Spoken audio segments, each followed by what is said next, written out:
con le dovute proporzioni, sempre bene premetterlo, ci vedo delle similitudini tra il Milan d'Allegri e il Napoli di Conte, dove, fatemi un attimo, datemi modo di articolare, no? Di aprire la bocca e di dare fiato alle trombe. Sì? Si dice così, boh, forse. Eh, eh, che poi in realtà il discorso è anche più ampio e più generale. Le motivazioni, quando è venuto meno l'obiettivo o il vedere la squadra che ti sta sopra, a un certo punto anche la narrativa dello stesso Conte che era cambiata, non la narrativa, la comunicazione. E perché no? Noi dobbiamo provarci, lo scudetto, finché c'è la possibilità. Ricordiamo le parole appunto dell'allenatore leccese. Pareggio col Parma, ecco, ti schiandi, ti sfaldi, cioè vengono proprio meno le motivazioni e poi non riesci più, eh, che ne so, a- ad avere quel fuoco dentro. Credo che, cioè, questo è un aspetto che dobbiamo evidenziare perché secondo me vale per tutti, vale veramente per tutti. Ecco, prima sono partito con, no, col Milan di Allegri, adesso col Napoli perché sono forse gli esempi più calzanti, no? Più esposti ai nostri occhi, perché sono squadre che sono sembrate anche un po' diverse in questo finale di stagione. Il Napoli molto meglio del Milan, molto meglio del Milan, però il Napoli per me è una squadra anche migliore del Milan, cioè che con più materiale, ecco, consentitemi di dire quello. Ho visto per esempio comunque la partita stasera di Oliond è qualcosa di clamoroso, cioè una cosa voglio dirla, la partita ancora deve finire, siamo all'89esimo, ancora dobbiamo entrare nel recupero, magari il Napoli adesso la vince, perché no? Perché comunque ha dimostrato una certa reazione. Di certo non si può dire che non seguano l'allenatore. Ehm, dove volevo andare a parare? Devo risettare perché me lo sono dimenticato. Però prima di continuare, come al solito, vi invito a spolliciare se volete dare una scossa all'algoritmo che ha sempre bisogno di questi pollici perché altrimenti sta lì assopito a sonnecchiare. Andiamo a dare uno scorcio anche alle percentuali che ogni volta, no, documentiamo insieme a voi. È salita di nuovo la percentuale dei non iscritti al canale che guardano i video, ne fruiscono in qualche modo, ma poi non fanno quello step, quello cambio che non lo vogliono fare, però adesso si è alzata di nuovo a 46,1. Tra l'altro percentuali abbastanza sfaldate. Se volete ragazzi iscrivetevi, abbassiamo perché quella cerca sempre di alzarsi e noi la abbassiamo con le iscrizioni. Grazie ad ogni modo, grazie per il sostegno. 4, mamma mia scusate, c'è la digestione. 4 minuti di recupero, attenzione a Roma, vediamo che combina, palle in mezzo. Bello, bello anche un po' seguirla insieme a voi questi battute finali. Bella parata qua. Mamma mia, che bel gol di Roma. Mamma mia, che bello. Che bello. Tra l'altro, stasera invece un Milinkovic Savic contro il Fantacalcio. Mi sto giocando la prima posizione del Fantacalcio. No, ce l'ho in squadra Milinkovic Savic. Preso 3 gol. Vabbè. Ma che comunque il Bologna ha fatto un paio di gol, quello di Berna bello bello, questo qua di Roma, mamma che giocata. Ecco, stavo per dire, magari la vince, no, invece la perde.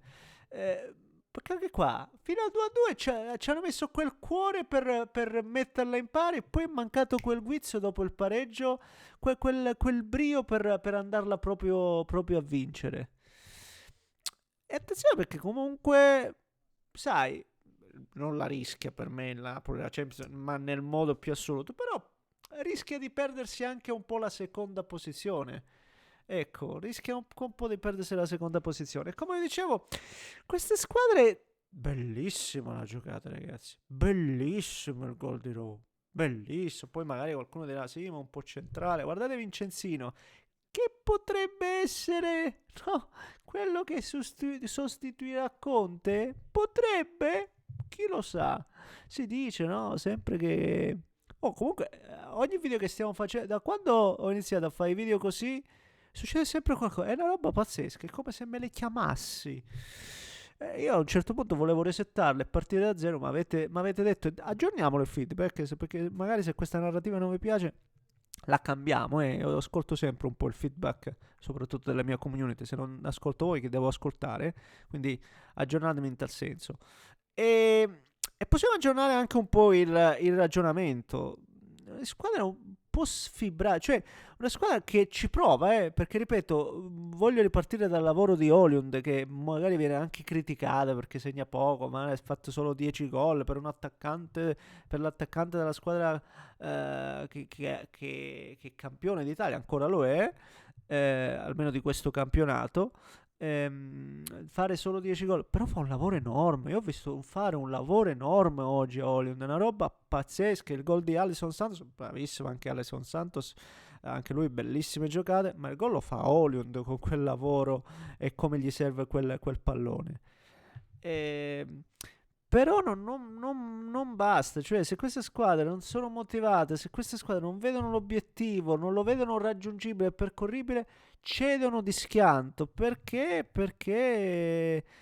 c'è niente da fare. Allenatori come Conte ti entrano soprattutto nella testa, perché poi si parla sempre anche di tattica ed è giusto farlo, però credo che la miglior virtù di Conte, così, e perciò il parallelismo con Allegri, sia l'entrarti in testa. Quando poi i giocatori non vedono più l'obiettivo percorribile, le squadre crollano. E il Napoli pure, non come il Milan, dicevamo prima, però è crollato, perché comunque è arrivato a pari col Parma, sconfitta con la Lazio, è vero, la vittoria con la Cremo, ma è arrivato il pari con il Como, e adesso addirittura sembrerebbe un'altra sconfitta. La Porta, per favore, per favore, per favore. Già la miseria, a fare casino sempre. Vediamo, dovremmo essere proprio al triplice fischio e si concretizza un'altra sconfitta. Voglio sentire pure come reagisce il pubblico. Vediamo un po'. Vediamo se c'è tempo per andare avanti o meno.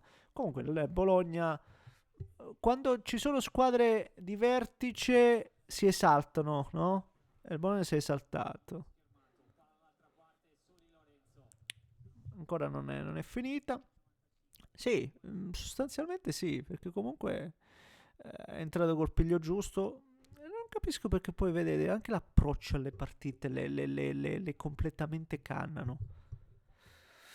Ripeto, rischi di perderti anche la seconda posizione. Per me è un allenatore come... Per un allenatore come Conte, lo so che lui dice sì, ma il secondo è l'ultimo, è il primo dei perdenti, però non lo vede positivamente. Anche le esultanze oggi al gol che vedevo, ci teneva, e come se ci teneva. Quindi secondo me anche per lui questa è una sconfitta poco onorevole, diciamo così. Io dal Napoli mi aspettavo di più quest'anno, al netto dell'infortunio, l'ho detto tante volte, perché la consideravo la vera antagonista, anzi la vera favorita. Qualche fischio?